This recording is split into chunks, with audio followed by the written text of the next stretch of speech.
रउआ टेंशन मत ली, हम पिंकी से बात करब। आई दी ओकरा के। कहाँ गई रानिया तू पिंकी? बॉयफ्रेंड के साथ।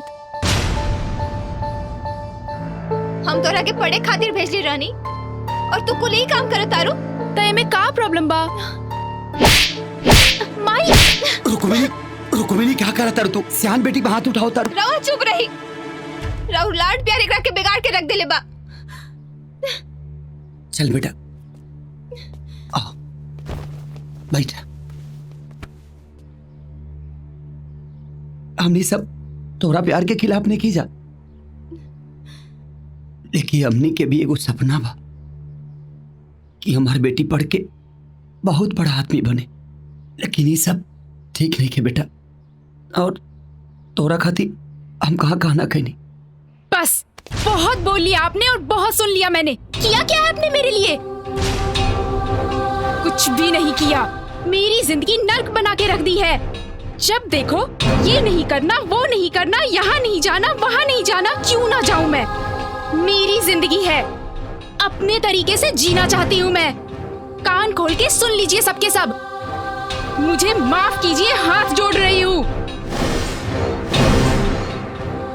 मुझे मेरी जिंदगी मेरे हिसाब से जीने दीजिए अब।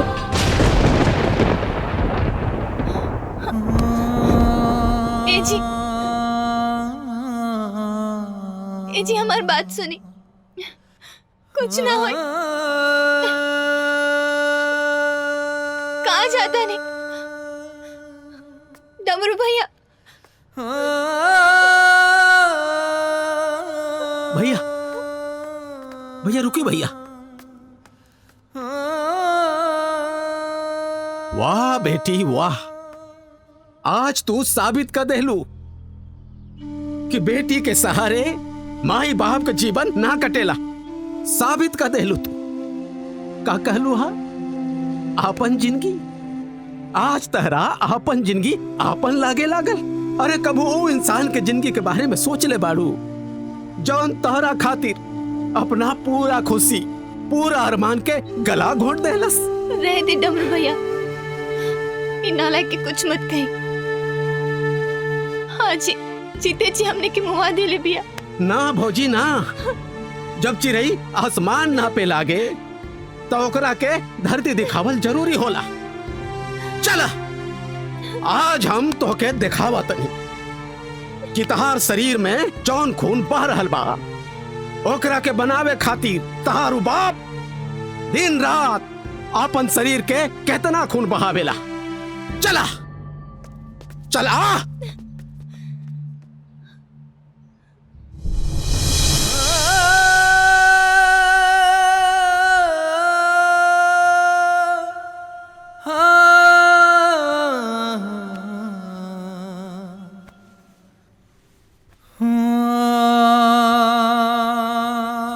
चल देख देख अपन बाप के।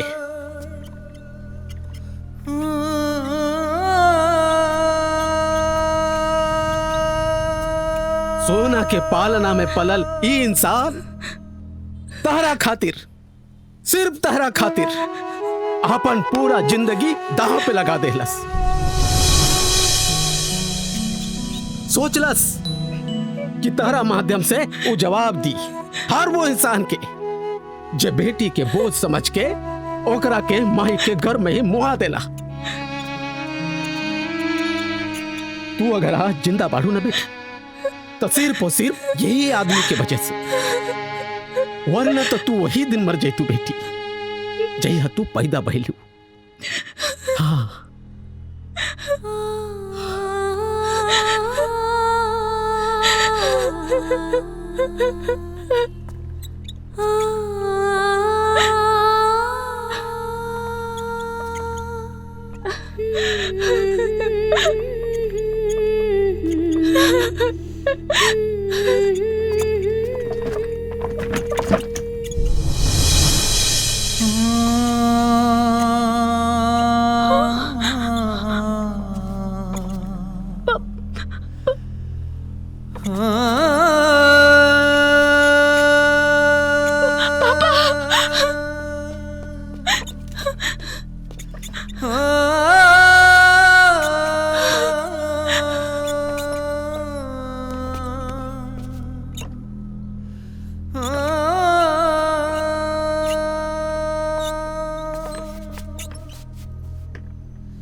पापा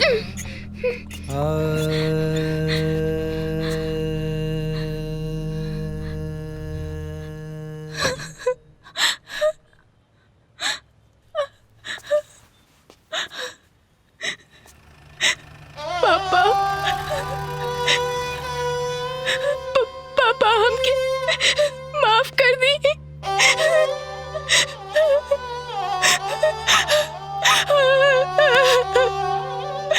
पापा हमके माफ कर दी।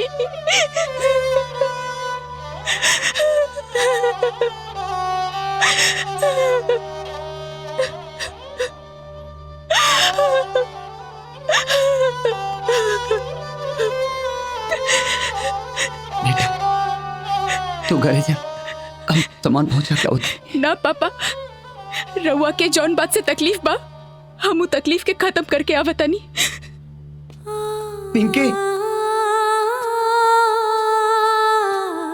भैया आपन पिंकी वापस आ गई भैया।